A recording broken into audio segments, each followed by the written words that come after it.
Sosok pengantin wanita yang sedang berjalan menuju singgasana pernikahan untuk melangsungkan prosesi akad nikah viral di media sosial. Ternyata wanita tersebut baru menemukan cinta sejatinya pada usia 55 tahun. Setelah penantian bertahun-tahun untuk bertemu dengan cinta sejatinya, akhirnya tibalah di hari pernikahannya.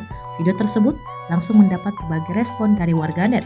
Banyak dari mereka yang mengaku ikut terharu dengan kisah cinta wanita dalam video tersebut. Saat dikonfirmasi tribunvideo.com pada Selasa 30 November 2021, pemilik akun @purplesina0625 membenarkan video tersebut. Pengunggah diketahui bernama Sina yang menginformasikan jika lokasi pernikahan berada di daerah Sulawesi Selatan. Yang mengaku tujuan dirinya mengunggah video tersebut adalah untuk memotivasi kepada para pejuang yang sedang menantikan jodohnya.